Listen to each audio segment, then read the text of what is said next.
Beaucoup de personnes ne connaissent pas l'histoire. Les gens, même, excusez-moi, les gens parlent de panafricanisme parce qu'ils ont entendu parler par la bouche de quelqu'un d'autre. Oui. Moi, j'ai lu Cheikh Anta Diop. J'ai presque tous les volumes des livres de Cheikh Anta Diop chez moi. Je ne suis pas un idiot, j'ai pris mon temps pour lire, pour savoir de quoi parlait cet homme. Theodor Herzl, par exemple, c'est celui-là qui a impulsé le mouvement sioniste après la Deuxième Guerre mondiale et qui cherchait à créer un territoire appelé État d'Israël. Mais il y a une information que beaucoup ne savent pas. Vous savez où il avait choisi d'installer l'État d'Israël en premier lieu? C'était en Afrique ici, c'était en Ouganda, entre l'Ouganda et le Kenya. Et ça, je peux aussi, si j'ai bonne mémoire, je peux me rappeler de l'article. Je peux vous taper d'abord, si vous tapez sur Internet pendant que je parle, vous qui nous écoutez, vous tapez simplement quand Israël voulait s'installer en Afrique. Donc si on dit que telle chose vient du blanc, alors ce n'est pas bon. C'est pourquoi je vous dis, la Bible ne vient pas des blancs. En fait, mon combat c'est ça, hein, mon combat c'est ça. La Bible n'est pas un document des blancs. Donc ça, on doit garder ça, on ne peut pas leur remettre ça. Non, on ne peut pas leur... Parce qu'il y a des choses dedans qu'ils ont tripatouées. Ils ont même introduit l'esclavage dans la Bible. Moi, je dis c'est eux qui ont fait ça. Parce que quand vous regardez, il y a certaines choses que, telles que la Bible parle, si ce Dieu de la Bible là, il a existé, il ne peut pas venir cautionner telle autre chose qu'ils ont dit ici. Je vous ai dit que la Bible a subi une grande falsification. Et quand le blanc, lui, vient avec l'esprit de guerre, vous voulez qu'il fasse quoi? Il va vous dire que le Dieu du ciel là, leur a donné l'ordre de tuer. N'est-ce pas? De tuer. Pour justifier un peu ces mal. Pour justifier leurs actions. Vous comprenez un peu cela? C'est ce qu'il va dire. Et c'est ce qu'ils ont dit. Par là, la Bible a été vraiment un instrument très capital. Ça, je n'en disconviens pas. En fait, je n'en discute pas. Ils ont utilisé la Bible vraiment comme un cheval de bataille, non seulement pour dompter nos parents, mais je vous préviens, c'est pas eux qui ont envoyé la Bible en Afrique. Je vais très bien par sa grâce. Voilà, le plaisir de vous recevoir pour la deuxième fois. Alors, c'était tout fait, tout flamme l'autre fois, mais aujourd'hui, je pense qu'on va vraiment entrer en profondeur, on va vraiment plonger dans le vif du sujet. Alors, sinon, comment vous vous portez avec le retombé ou bien les réactions de vos téléspectateurs? Ben, je crois que c'est plutôt bien parce que souvent, les gens, vous savez, l'opinion est toujours partagée. Même Dieu ne fait pas l'unanimité. Voilà, donc quand vous posez un acte, que l'acte soit bon ou mauvais, il y aura toujours des gens pour dire nous sommes d'accord. Il y aura d'autres qui pour dire nous ne sommes pas d'accord. Ça c'est évident et c'est normal et ça fait partie de la vie. Oui, déjà la première question, la couverture de votre livre, ça fait parler. On a vu deux insignes. Alors, le premier déjà, on le voit, on voit un chapeau avec de barbe, je ne sais pas comment l'appeler, qu'on retrouve beaucoup plus chez les juifs. Et puis, nous avons notre deuxième cliché, là on voit un talit. Alors, pour certains, ils disent que, est-ce que derrière Dr Aké, il n'y a pas de juifs qui le soutiennent pour qu'il puisse un peu, une fois de plus, dérouter les enfants de Dieu ou bien les Africains? Est-ce que c'est ça ou pas? Merci beaucoup. Je crois que c'est une mauvaise compréhension d'ailleurs. Bien au contraire, vous voyez que ce que vous appelez le talis ici, nous ça c'est notre vêtement traditionnel en Côte d'Ivoire. Que vous avez porté la fois dernière? Oui, que j'avais porté la dernière fois ici. Voilà, c'est notre vêtement traditionnel en Côte d'Ivoire, en Afrique de l'Ouest. Ça d'abord c'est tissé à la main. Ce n'est pas un talis juif khazar. Bien au contraire, puisque je dis la vérité sur les Hébreux noirs d'Afrique et des Khazars de Palestine, il fallait trouver un emblème qui représente les vrais juifs que j'appelle africains. Donc ce que vous appelez à tort talis ici, non, c'est le Cohen chez nous. C'est le Cohen chez nous. Et maintenant, le chapeau ici symbolise les faux juifs qui sont en Palestine, qu'on appelle les Khazars. Bien au contraire, moi je suis pas de messe, je suis bien au contraire opposé à leur imposture. Moi j'appelle ça de l'imposture. Ils se sont substitués au véritable peuple de Dieu que moi je crois être noir. Donc, je ne peux pas soutenir une imposture. Bien au contraire, donc ces deux images-là montrent une opposition entre le véritable peuple de Dieu qui est ici, les Africains, et les imposteurs qui sont ces Khazars qui sont en Palestine actuellement, qui ont été ramenés par le mouvement sioniste de Theodor Herzl. Oui. Donc si on comprend bien ces clichés-là, c'est juste pour un peu montrer comment vous donnez un peu de la lumière par rapport au faux et du vrai. Et du vrai. Voilà. Alors aujourd'hui, si on veut vraiment entrer en profondeur, j'aimerais parler, parce que quand j'ai essayé un peu de feuilleter votre livre, et on a retrouvé que vous avez parlé aussi de beaucoup d'auteurs, ceux qui ont fait la pluie et les beaux temps ici chez nous. Vous avez notamment parlé de Cheikh Anta Diop, qui est, je pense, parmi les savants même du XXe siècle. Alors aujourd'hui, j'aimerais un peu signaler, ou bien je vais épingler un personnage très important dans ce qu'on va parler. On voit là Theodor Herzl qui va crier, d'ailleurs en Suisse, c'est lui-même, il va appeler d'autres frères pour créer l'État qu'on appelle aujourd'hui Israël. Ok, d'accord. Expliquez-nous un peu d'abord de ces faits pour qu'on puisse un peu comprendre. Merci.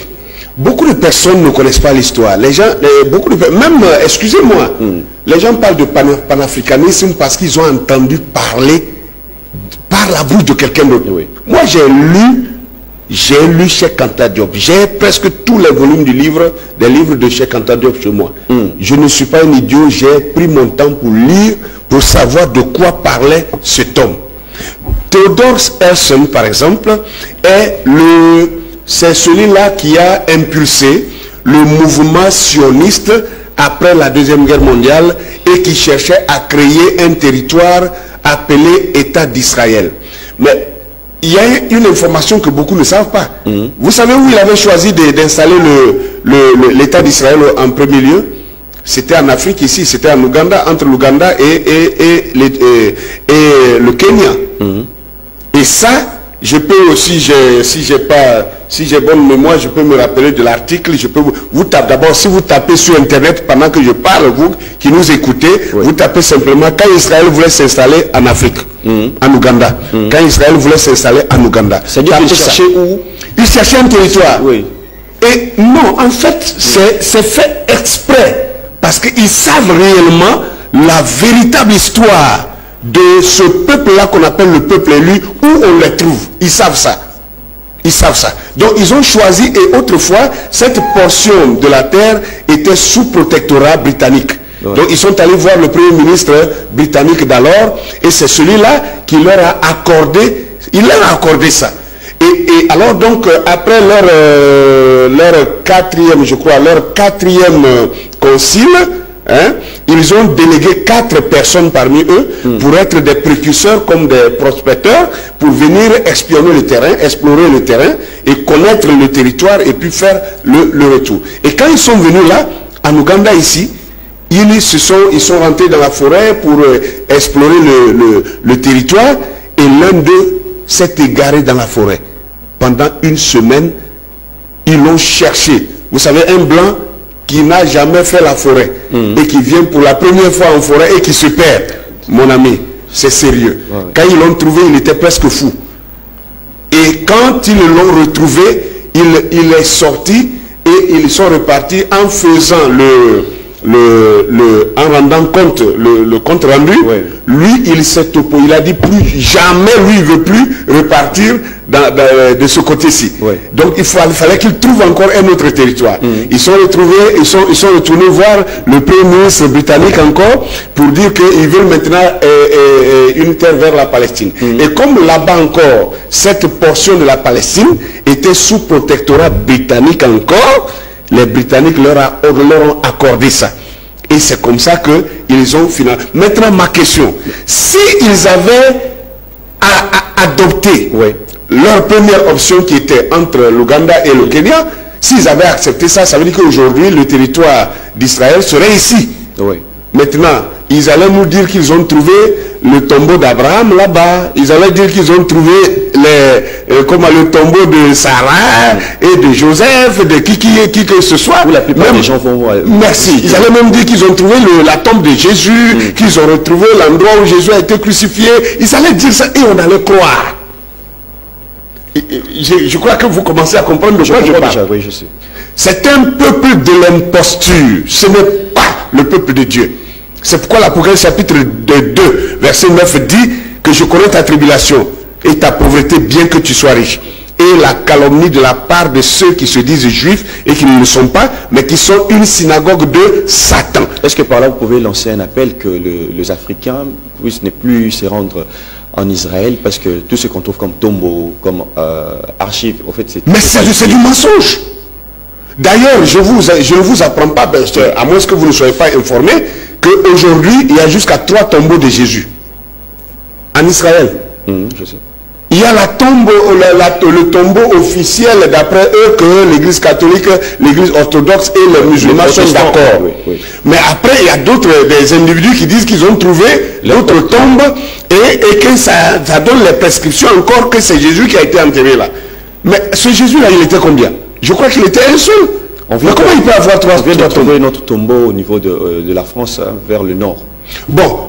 Et donc, vous voyez que c'est un business. C'est un business. La réalité en est autre chose. Donc, c'est ça que moi, je dénonce. Je dénonce l'imposture. Donc, Theodore Herzl, dont vous parlez, c'est lui qui a impulsé le mouvement sioniste. Et malheureusement, il est mort quelques années avant de voir ce projet se réaliser. Donc ceux qui sont en Palestine aujourd'hui ne sont pas le peuple élu de Dieu. On les appelle les juifs, mais c'est des convertis. Mais ce ne sont pas les descendants biologiques d'Abraham. C'est du faux. Alors dans votre livre, quand vous parlez beaucoup plus en ce qui concerne le juif, les hébreux, on voulait d'abord comprendre, pour vous, est-ce qu'il n'y a pas une différence entre un araméen et un hébreu, si on veut comprendre déjà? Entre les hébreux et les araméens, sont-ils les mêmes peuples ou pas? Parce que si on entre dans le fond, on voit que tous sont des peuples nomades. Et c'est d'ailleurs même cité dans la Bible, c'est cette histoire-là. Et pour, par exemple, épingler le livre de Deutéronome 26, le verset 5, où on voit, si on veut entrer en profondeur, on voit qu'on parle des ancêtres araméens. Et on parle aussi des nomades parce qu'on peut voir un peu la vie de ces peuples-là. Ils vivaient des lieux en lieu, ils cherchaient le refuge, comme vous venez de le dire là, comme les peuples, comme les juifs aujourd'hui. Oui, mais, ils cherchaient ces réfugiés. En fait, bon, ça c'est vrai. On entend d'abord, dans l'étymologie, si on peut comprendre d'abord les Hébreux. Vous savez aussi le peuple, les Araméens. Si vous pouvez faire un peu une différence par là, si on peut comprendre. D'accord. Un Hébreu est d'abord un Araméen. Pourquoi? Parce que selon l'écriture, selon la Bible, selon la Bible, je dis bien selon la Bible. Regardez, le mot hébreu vient du mot Héber, l'ancêtre d'Abraham. Voyez-vous? Donc, si on prend en tant qu'hébreu, pas en tant qu'israélite, parce que si on dit Israël, c'est à partir de Jacob. Mais quand on dit hébreu, c'est plus, c'est avant Abraham. Et en tant que tel, les Araméens, même les Arabes, pas les Arabes qu'on voit ici, parce que les vrais Arabes aussi sont noirs. Ah oui, pas ceux qu'on voit maintenant. Les Arabes, et tous font partie. J'ai même cité ça dans mon livre ici. J'ai même cité ça dans mon livre ici. Et tous font partie de ce groupe qu'on appelle les Hébreux. Mais quand on parle de nomadisme, d'abord, nous n'oublions pas que si nous acceptons que l'Afrique est le berceau de l'humanité, ça veut dire que le premier homme que Dieu a créé sur la terre, là, il a déposé où? En Afrique. Ok? Et que c'est celui-là qui s'est multiplié et qui a peuplé tous les autres continents. Le nomadisme, c'est quoi d'abord, premièrement? C'est celui-là qui n'a pas de domicile fixe et qui se déplace et qui fait le mouvement.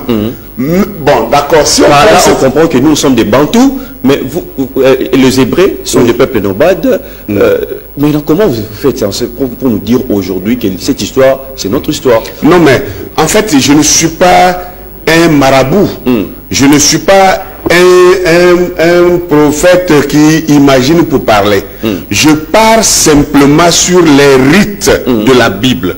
Parce que si vous voulez découvrir un peuple, il y a 3 choses. Bon, il y a plusieurs choses, mais pratiquement, il y a soit sa langue qui permet de le retrouver, soit ses rituels, c'est-à-dire sa coutume, n'est-ce pas, qui permet de le retrouver. Maintenant, quand nous lisons bien la Bible, pour ceux qui ont lu la Bible comme moi, moi je l'ai lu, et je continue de lire encore, quand vous lisez la Bible, vous allez voir des pratiques comme la dot, qui est une pratique du peuple hébreu, du peuple dit de Dieu. Et quand vous regardez la dot, chez les Blancs, il n'y a pas de dot. Quand tu es prêt, tu peux prendre une femme. Ah oui, tu prends ta femme comme tu veux, mais chez nous, la dot est africaine. Quand on prend la circoncision, par exemple, on dit que Abraham a été circoncis et tout ça par Melchisedec et tout ça, et que cela lui a été donné comme un signe pour sa foi. Mais nous nous rendons compte que la circoncision existait en Égypte 1000 ans avant Abraham. Mais quand on croit dans cette histoire, par là on accepte directement ce qui est dit, non? Comment? Bon, je vais prendre un cas d'espèce. Prenons docteur Ake. Ouais. Dans la Bible, on voit très bien que la Bible est patriarcale. Oui. Mais de base ou bien depuis non, cette histoire de matriarcat, les Africains sont des matriarcats. Mais dans la Bible, on ne trouve pas ça. On trouve que ça parle d'une histoire de matriarcat. Non, mais de patriarcat. Non, même quand on dit l'Afrique est matriarcale, ça aussi c'est à discuter. Comment? Oui, je peux. Oui, le comment, moi je vais vous donner le comment. L'histoire que vous lisez pour parler de ça, moi aussi je l'ai lu, c'est l'histoire égyptienne.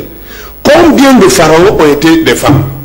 Si on enlève la reine Ti, elle était reine, mais c'est pas elle qui était pharaon. La seule reine, la seule femme qu'on a vue comme l'une, bon, je ne peux pas dire la seule, mais l'une des rares qui a été pharaon, c'est Hatshepsut. On ne peut pas partir à partir de un. Mais dans la Bible, on parle aussi de la reine de Saba. Mais justement, c'est pourquoi il y avait des reines. C'est pour ça qu'on ne peut pas dire que l'Afrique était matriarcale.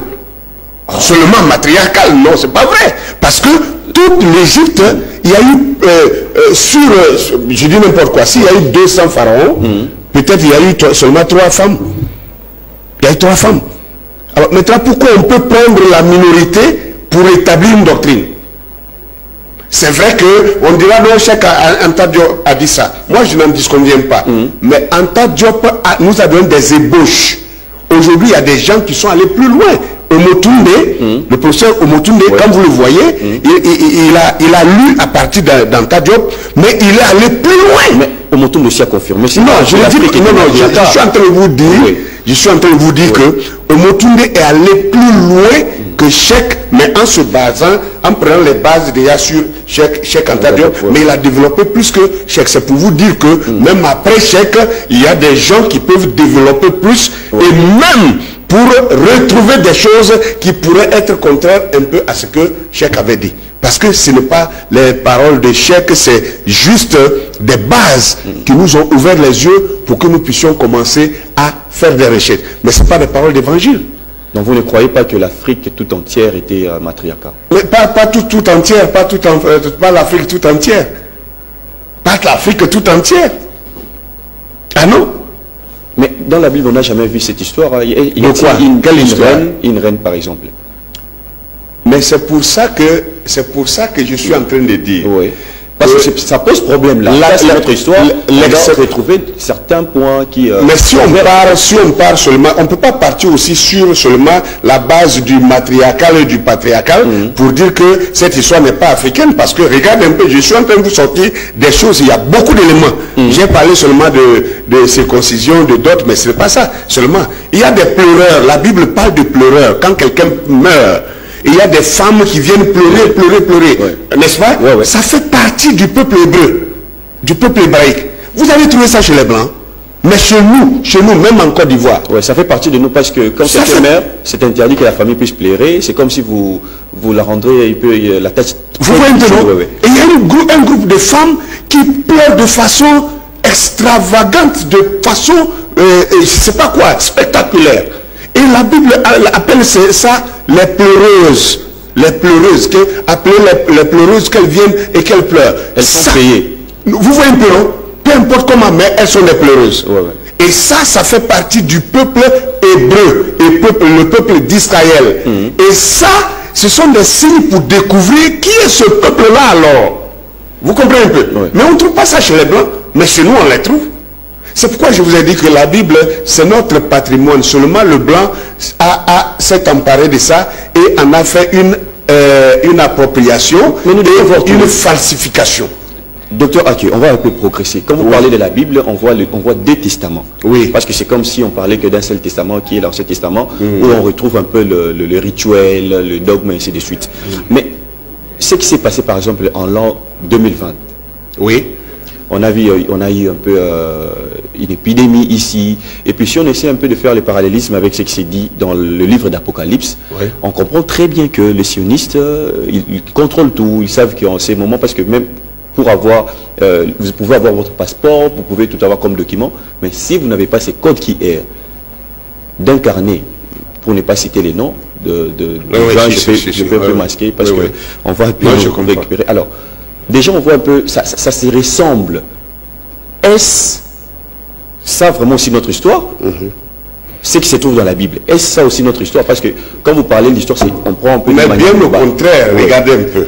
Si vous pensez que la Bible est un livre que les Blancs ont écrit, c'est que les Blancs sont forts. C'est qu'ils sont vraiment extrêmement forts. Parce que des choses qui ont été écrites 2000 ans avant et qui ont annoncé que telle chose allait arriver, et la chose arrive exactement, alors donc vous reconnaissez qu'ils sont forts alors. C'est pourquoi moi j'ai dit que je comprends la douleur, la colère de l'Africain. Parce que le blanc, il est foncièrement méchant. Je dis bien foncièrement méchant. Et il tue sans remords. Et quand l'Africain regarde ce que le blanc a fait à nos ancêtres, l'Africain se dit non, non, ce blanc-là, il n'a rien de bon en lui. Donc si on dit que telle chose vient du blanc, alors ce n'est pas bon. C'est pourquoi je vous dis, la Bible ne vient pas des blancs. En fait, mon combat c'est ça, mon combat c'est ça. La Bible n'est pas un document des blancs. Donc ça, on va garder ça, on ne peut pas leur mettre ça. Non, non, non, on ne peut pas leur... Parce qu'il y a des choses dedans qu'ils ont tripatouées. Ils ont même introduit l'esclavage dans la Bible. Moi je dis c'est eux qui ont fait ça. Parce que quand vous regardez, il y a certaines choses que, telles que la Bible parle, si ce Dieu de la Bible là, il a existé, il ne peut pas venir cautionner telle autre chose qu'ils ont dit ici. Parce que regardez, je vous donne un exemple très clair pour que vous compreniez que ce que je suis en train de dire là, ça tient la route. Haïti, les Haïtiens là, vous savez bien que ce sont nos parents qui ont été pris ici, au Congo, au Cameroun, au Togo, au Bénin, en Côte d'Ivoire, au Sénégal, de partout. On les a amenés en esclavage. Ils se sont retrouvés là-bas. Maintenant, dans les années 1700 déjà, comment on appelle, les Britanniques, en complicité avec les Français, ils ont écrit, ils ont pris la Bible, ils ont réécrit une nouvelle Bible, une Bible spéciale, ils ont appelé ça Bible for Slave. Bible for Slave, ça veut dire la Bible de l'esclave.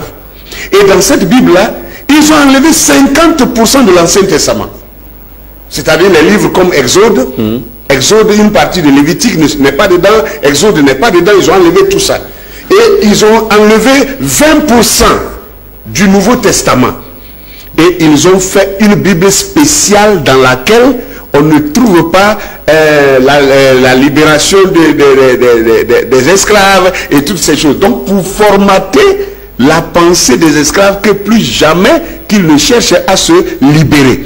Des gens qui ont fait ça, vous pensez que c'est falsifier quelques versets qui va être un problème pour eux? S'ils ont pu enlever 50% de l'Ancien Testament et 20% du Nouveau Testament pour écrire une Bible spécialement pour contrôler des esclaves, vous pensez que c'est... Alors, s'ils avaient la possibilité, si c'est eux qui avaient écrit la Bible, ils n'auraient pas prévu ces choses-là. Ils n'auraient pas écrit ça et puis après, ça va les gêner, ils vont venir changer. Non, si c'est eux qui avaient écrit, ils allaient écrire à l'origine déjà des choses qui allaient tenir le coup jusqu'aujourd'hui. Donc, c'est la preuve que ce n'est pas pour eux. Donc, vous croyez à l'histoire d'Adam et Ève, dans ce cas-là, si on va garder la Bible? C'est-à-dire qu'on croit dans ça, l'histoire de Jésus. On va croire que Jésus, on va prier Jésus. On va croire avec ce qui s'est passé avec Moïse. Et puis même dans la Bible, on parle de l'Éternel des armées, qu'on réfère à Yahweh. Alors si vous pouvez un peu... Dans l'ancien temps, c'était difficile de voir un peu le sang. Nos ancêtres avaient vraiment du mal. Ils respectaient ce qui est une personne. Ils avaient vraiment de morale, de valeurs morales, voulais-je dire. Mais nos ancêtres avaient des divinités de guerre. Nos ancêtres avaient des divinités de guerre, ils avaient des divinités de l'agriculture, ils avaient des divinités de telle ou de telle chose. Donc c'est normal qu'on puisse dire l'Éternel des armées pour aller tuer d'autres peuples. Non, non, je suis en train de vous dire une chose. On est en train de parler d'un langage qui semble même, mais c'est comme si, regarde, je suis toujours sur ma trajectoire. Je suis en train de dire que la Bible est notre histoire. Mais quand le vainqueur t'arrache ton document et s'en va modifier ça pour que ça soit son document, il est évident qu'il va enlever des choses qui te glorifiaient. Il est évident qu'il va enlever des choses qui te justifiaient. Il va enlever des choses qui parlaient en bien de toi. Et il va les tourner en sa faveur. Et maintenant les choses, il va mettre des choses pour parler mal de toi. C'est ça qui est le problème de la Bible. C'est ça qui est le problème de la Bible. Sinon, quand vous parlez de l'Éternel des armées, moi je suis allé jusqu'à Brazzaville, j'ai rencontré le professeur Théophile Obenga. Je suis allé chez lui, il m'a reçu. Il venait d'une conférence où il était fatigué, mais il m'a reçu de 22h jusqu'à 1h du matin. Et il a dit vraiment, c'est la première fois que je vois un pasteur, des pasteurs, parce qu'on était plusieurs, des pasteurs, qui vraiment cherchent la vérité comme ça. Il dit, mon fils, vraiment, que ce que Cheikh Anta et moi, nous n'avons pas pu faire, je crois que vous allez le faire, parce que vous, au moins, vous avez un public qui vous écoute. Nous, on parlait à des gens, on n'avait pas de public pour nous écouter. Et on s'est battu jusqu'à on est devenu vieux. Et les gens, les Africains ne comprennent toujours pas. Alors, regardez, lui-même, il a parlé aussi de ça. Ah non, comment un Dieu peut s'appeler l'Éternel des armées et tout cela. Bon, par respect, je me suis tué. Parce que c'est un papa que je respecte beaucoup. Mais ici, nous parlons maintenant avec des gens qui nous écoutent. Et je peux m'exprimer pour dire ceci. Que nos parents africains, même en Égypte, regardez, quand vous prenez Osiris, quand on peignait la statue d'Osiris en couleur verte, on dit que c'est Imana, c'est-à-dire Amon. Imana, c'est-à-dire le Dieu invisible bénissant l'agriculture. Donc le Dieu de l'agriculture. Le Dieu de guerre, c'est-à-dire Dieu. Quand l'ennemi vous attaque, vous invoquez votre Dieu. Et votre Dieu doit intervenir. Et quand il intervient, qu'il vous donne la victoire, vous l'appelez le Dieu de guerre. Vous l'appelez le général, le commandant de vos armées. Vous comprenez un peu cela? Nos parents l'ont fait aussi. Il n'y a pas que dans la Bible. Nos parents ont eu des divinités de guerre. Et alors, qu'est-ce que ça fait que ça s'appelle?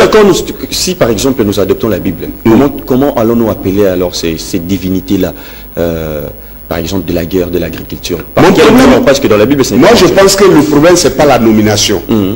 Le problème, c'est la manifestation, c'est-à-dire c'est l'activité que fait ce Dieu-là. Je vous ai dit que la Bible a subi une grande falsification. Et quand le blanc, lui, vient avec l'esprit de guerre, vous voulez qu'il fasse quoi? Il va vous dire que le Dieu du ciel là, leur a donné l'ordre de tuer. N'est-ce pas? De tuer. Pour justifier un peu ces mal. Pour justifier leurs actions. Vous comprenez un peu cela? C'est ce qu'il va dire. Et c'est ce qu'ils ont dit. Par là, la Bible a été vraiment un instrument très capital. Ça, je n'en disconviens pas. En fait, je n'en discute pas. Ils ont utilisé la Bible vraiment comme un cheval de bataille, non seulement pour dompter nos parents, mais je vous préviens, ce n'est pas eux qui ont envoyé la Bible en Afrique. La Bible, nos parents connaissaient la Bible avant que les colons sont venus quand? Ils sont venus au 18e, au 17e siècle. Mais nos parents connaissaient la Bible depuis. Si je prends la même Bible nous dit que à la Pentecôte, quand le Saint-Esprit est descendu, ils connaissaient la Bible. Ils connaissaient la Bible. J'ai des preuves. En fait, de papyrus, ils connaissaient la Bible. Nos parents connaissaient la Bible. Juste donnez-moi 2 minutes. Cette compilation. Je vous dis. Prouvez-moi. Parce que chez nous, par exemple, mais je m'en vais vous prouver. Nous autres, on était colonisés par le Belge, le roi. Je ne sais pas si vous avez déjà. Peu importe par qui vous avez été colonisé. Regardez bien. La Bible dit, Actes chapitre 8, que pendant que le Saint-Esprit était descendu, c'est-à-dire nous étions à l'an 33 en l'an 33 de notre ère. Et qu'il y a un ministre de l'Éthiopie. On dit un ministre de l'Éthiopie était parti à Jérusalem pour adorer. Et il repartait chez lui. Et il lisait l'Ancien Testament. Ça veut dire qu'il avait déjà l'Ancien Testament. En son temps, il lisait l'Ancien Testament en partant. Le Saint-Esprit dit à Philippe, va vers lui.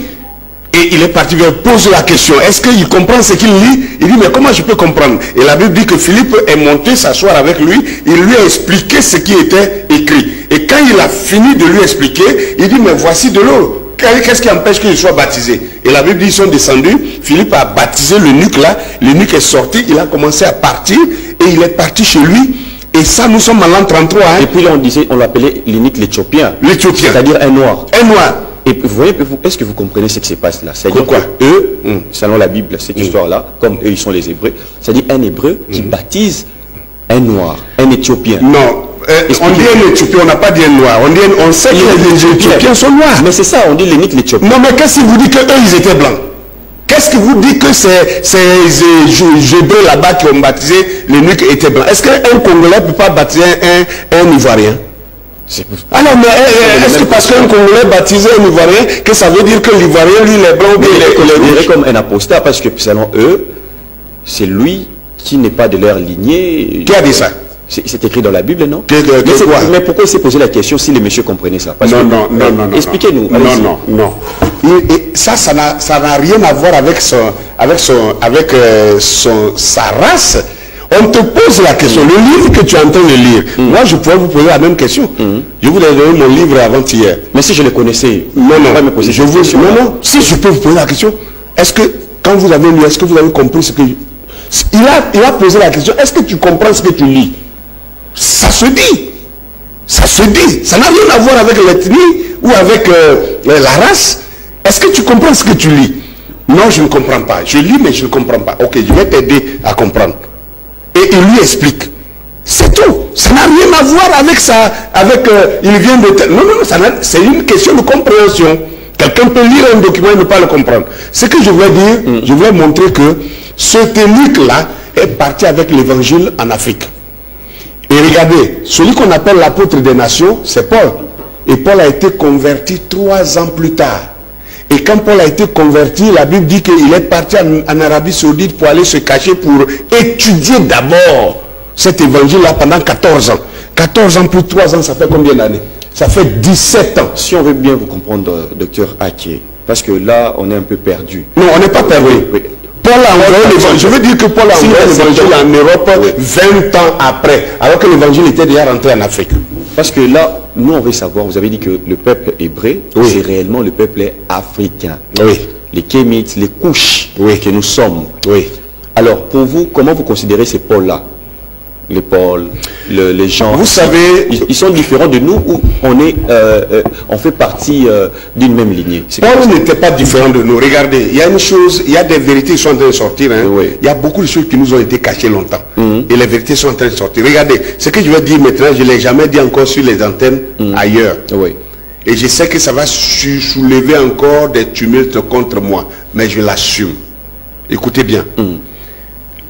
Moi, j'ai des preuves maintenant. Parce que je prends mon temps à lire, à faire des recherches. À faire des recherches. Il y a les livres des sarcophages qui sont des textes qu'on a relevés dans les pyramides d'Égypte, dans les tombeaux des pharaons et tout ça. Ils ont écrit, c'est un gros livre comme ça, je l'ai chez moi à la maison. On appelle ça le livre des sarcophages. Et dedans, il y a beaucoup de preuves dedans qui montrent que ceux qu'on appelle les juifs là, ce n'est pas ceux qu'on est en train de parler. On montre que c'est le même peuple égyptien qui a été divisé en 2 classes. Aujourd'hui, par exemple, quand on est en RDC, ceux qui travaillent pour l'État, on les appelle les fonctionnaires. Les fonctionnaires. Donc la classe des fonctionnaires, c'est ceux-là qu'on appelle les juifs. Vous voyez un peu, non? Oui. Le même peuple, la classe des fonctionnaires qu'on appelle les juifs. Donc quand les Grecs sont venus attaquer l'Égypte, par Ptolémée et tous les Alexandre le Grand, Ptolémée, Philadelphe II, etc. En leur temps, quand ils sont venus pour attaquer l'Égypte, la classe qui les a résistés était évidemment, ça devait être la classe des intellectuels. Et ces gens-là, C'était les fonctionnaires, c'était les grands prêtres et toutes ces personnes-là qui avaient la connaissance, qui se sont opposés à eux. Et quand les Grecs ont dompté l'Égypte, c'est cette classe-là qu'ils ont chassés. Et ceux qui ont été chassés hors d'Égypte, c'est ceux-là qu'on appelle les Juifs. Et je vais vous citer un auteur que vous pouvez lire pour vérifier ce que je suis en train de dire. Oui. Il s'appelle Roger Sabat. Il a écrit un premier livre, un livre qu'il a intitulé, Les secrets de l'Exode. L'origine égyptienne des Hébreux. Vous entendez ça? Oui. L'origine égyptienne des Hébreux. Les secrets de l'objet. Et puis il a écrit deux derniers livres là qu'il a intitulé l'un, les anciens Égyptiens étaient des Juifs. Et quand on dit Juifs là, le problème de l'Africain, c'est que vous regardez toujours ceux qui sont là. Moi je vous dis que là-bas, là, ceux qui sont là-bas, les blancs, ils ne sont pas juifs. Donc on doit trouver un autre nom pour eux. Ils ne sont pas juifs. C'est de nous qu'il est question. Et quand ce peuple-là est sorti de l'Égypte, il a pris l'Afrique subsaharienne. C'est ceux-là qui se sont éclatés. Ils sont au Congo ici, ils sont en Éthiopie, jusqu'en Afrique du Sud, jusqu'en Afrique de l'Ouest. C'est le même peuple. Il n'y a pas un autre peuple. C'est ce peuple qui avait dirigé l'Égypte antique là. C'est ce peuple-là c'est ceux-là. C'est l'histoire de ce peuple-là qui est dans la Bible ici. Ça n'a rien à voir avec ces Caucasiens. Ces Caucasiens qui sont venus, ils ont vu que ce peuple-là avait de la puissance. Et ils ont dompté ce peuple par des guerres. Et c'est que les Grecs ont commencé. Les Grecs n'ont pas pu terminer. Ils ont maté nos parents, nos ancêtres, et ils les ont réduits à la poussière. Et quand ils n'ont pas pu terminer ce travail, quand les Romains sont venus vaincre les Grecs, les Romains ont continué le même travail. Ce sont les Romains qui ont fait détruire les grands monuments d'Égypte. Ils ont organisé des Égyptiens, des Noirs, qu'ils ont appelés les moines noirs. Les moines noirs. Et c'est ceux-là qu'ils ont poussé, ils ont utilisé, manipulé pour détruire les temples d'Égypte et interdire l'adoration d'Isis, l'adoration d'Osiris et toutes ces... Moi j'ai lu toutes ces histoires-là. Je sais de quoi il est question. Et quand vous suivez cette chronologie, vous voyez que tout ce peuple-là, c'est ce peuple-là qui s'est déversé en Afrique subsaharienne. Et la Bible dit quoi à propos des populations de l'Afrique subsaharienne? La Bible dit dans Sophonie chapitre 3, le verset 9, que d'au-delà des fleuves de l'Éthiopie, mes adorateurs, mes dispersés m'apporteront des offrandes. Parlant de ce peuple d'Israël. Dieu montre que ce peuple se trouve en Afrique subsaharienne. Mais la politique et les médias nous disent que ce peuple se trouve en Palestine. Mais c'est vous qui croyez ça, moi je ne crois pas ça. Voilà, une question déjà parce que je vois bel et bien que nos téléspectateurs commencent déjà à nous envoyer des messages. Alors, docteur Aké, une petite question. Pour vous, on ne peut rien enlever dans la Bible. Comment? Est-ce qu'il y a-t-il des livres à soutirer? Pas des livres. Oui. En fait, ce n'est pas une question de livres, c'est des paroles introduites. C'est comme vous prenez le discours de quelqu'un et puis vous enlevez des mots, vous les remplacez par les mots que vous voulez, vous enlevez des phrases et vous les remplacez par des phrases que vous voulez. Je peux vous donner quelques exemples si vous voulez, pour vous montrer ce que moi je regarde comme étant des falsifications de la Bible. Par exemple, le livre de Job, est-ce que ça est... Non. Il y a un personnage qui a existé avec de tels faits? Je vous ai dit la dernière fois que je ne suis pas encore... Si vous voulez un débat sur la Bible, si les personnages ont existé ou pas, on va prendre un autre temps. Donc là, pour le moment, moi, je ne suis pas sur cet angle-là. Donc vous survolez... Je suis sur l'angle de ce qui existe là. Ce qui existe là. Que ce soit vrai ou faux, ce qui est écrit dedans là. Ce qui est écrit dedans, quand on rentre dedans, c'est notre histoire. Est-ce que vous comprenez un peu ça? Ok. Ce qui est écrit dedans là, c'est notre histoire, c'est ce que je suis en train de défendre. Ok, d'accord, on te comprend bien maintenant. Voilà. Alors, je ne suis pas encore sur le point de ça a existé ou ça n'a pas existé. Non. Parce qu'il y a un point, par exemple, ce qui s'est passé ici chez nous, peut-être vous n'êtes pas informé, le contact des Blancs, les colons, avec nos ancêtres. Oui. Il y a d'ailleurs un de grands fondateurs, même de l'église Kimbangi, c'est Papa Diangenda. Oui, a dit ceci, Papa Djangenda, il a dit ceci, que quand les colons sont arrivés, ils ont enseigné la Trinité chez nos ancêtres. Et nos ancêtres ont répliqué, c'était même à l'instant, qu'ils étaient contre cela, parce qu'ils n'ont jamais connu ça. Et si vous nous dites aujourd'hui que nos ancêtres connaissaient la Bible, mais pourquoi ils étaient frappés? Pourquoi on les a coupés les mains? Pourquoi ils étaient envoyés ou bien traités comme des esclaves s'ils connaissaient réellement la Bible? Et puis même ceux qui croyaient, ceux qui étaient baptisés, leurs enfants étudiaient dans les écoles de l'église catholique, parce qu'à ce moment-là, c'était l'église catholique qui avait des écoles. Donc pour avoir même le privilège d'instruction, il fallait être baptisé, accepter l'évangile. C'est-à-dire que nos ancêtres ont fait face à ces livres-là que vous dites aujourd'hui qu'ils les connaissaient bien avant. Essayez un peu de nous expliquer. Non, écoutez, ça, je ne sais pas qu'est-ce que ça peut justifier. Regardez un peu.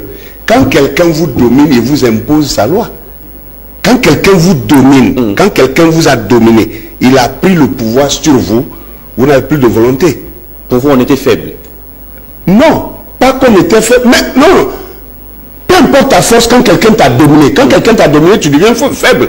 C'est parce qu'on est devenu faible devant eux qu'on a été entraîné dans tout ce qu'ils nous ont envoyé. Sinon, si tu as la force, que quelqu'un vient, il te gifle, il frappe ta femme, il veut violer ta femme, tu as la faute, tu vas laisser ça? Tu vas pas laisser.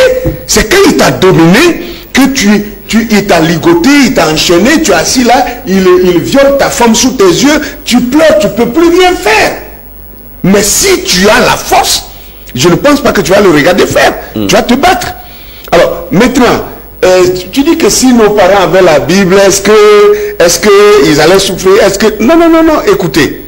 Ce n'est pas une... Regarde, moi, si j'ai un fusil même si j'ai un fusil, j'ai un revolver, et que quelqu'un rentre ici avec une Kalachnikov, ceux qui ont fait l'armée savent que fusil contre fusil, ce n'est pas la même chose. Hein. Toi, tu as un revolver, lui, la Kalachnikov. Si vous deux, vous braquez, celui qui doit déposer son arme, c'est celui qui a le revolver. Parce que le revolver, on peut vous tirer une balle. Si ça rentre, on peut encore extraire la balle pour que... Mais Kalachnikov, quand ça rentre, il y a des douilles costauds. Tout ça, douilles d'éléphant. Quand ça rentre une seule fois, bam, on ne peut rien faire pour vous. Vous comprenez un peu cela? Alors, donc, quand vous dites ça, c'est comme si on dit que, bon, je ne sais pas comment il faut expliquer ça, mais ça ne veut pas dire grande chose. Parce que je vous parle de domination, de dominateur et de dominer. Une fois que le blanc vient avec le fusil, et il te dit, il faut faire ça. Tu dis, tu ne fais pas. Il tire sur ton frère. Ton frère, Tom, il est mort. Il dit, tu vas faire ou tu ne vas pas faire? Tu dis, non, bon, je ne fais pas. Il tire sur ton fils. Mais tu vois qu'il est en train de décimer ta famille. Tu fais quoi? Tu te soumets. Donc, nous devons accepter que... Tu te soumets. Tu n'as pas accepté. Mais se soumettre ne veut pas dire accepter. Accepter, c'est quand on le fait de gré. Mais quand la force est au-dessus de vous, vous vous soumettez. Nos parents se sont soumis. Ils n'ont jamais accepté. Ils n'ont pas accepté. Ils se sont soumis. Maintenant, il est temps... Et puis en plus, et pourquoi on leur coupait les mains? Je l'ai dit sur une chaîne la dernière fois. Moi, j'ai toutes les images ici des Congolais dont les mains ont été coupées là. C'est ici. Peut-être si on finit l'émission, je vais vous montrer ça. On les envoyait pour aller chercher du caoutchouc.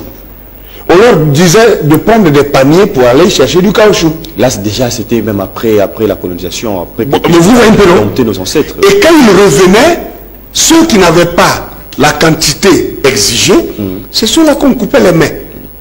Donc, c'est de cette atrocité de l'homme blanc que je suis en train de m'insurger. Vous comprenez un peu? L'homme blanc n'était pas chrétien. L'homme blanc a pris la loi de Dieu dans la main de ceux qui possédaient la loi de Dieu. Et ils ont transformé ça en leur... C'est comme aujourd'hui. Ils viennent dans nos États, ils contrôlent l'État, ils commencent à imposer des choses que nous-mêmes, là, ça ne fait pas partie de nos mœurs. Nos chefs d'État soumis, obligés, parce que souvent, le fusil à la tempe, ils sont obligés de le faire. Mais ce n'est pas notre loi. Merci beaucoup, Dr Ake. Nous sommes presque à la fin. Je ne sais pas l'exemple que vous voulez donner. Est-ce que vous avez trouvé cela pour un peu chiter? Je ne sais pas si vous avez perdu l'idée. Vous voulez dire quelque chose ici? Ah non, j'avais dit que j'allais donner le lien. Non, j'ai déjà fini par donner. J'avais dit qu'il faut taper sur Internet quand Israël voulait s'installer en Ouganda. Voilà. Hein, j'avais voulu donner l'article, le numéro de l'article, c'est pas dans ma tête, mais quand vous tapez ça simplement, quand Israël voulait s'installer en Ouganda, vous allez voir l'article, vous allez lire l'histoire sur Théodore Herzl. Ouais, nous avons aussi des questions répétées. Où trouver les livres ici à Kinshasa?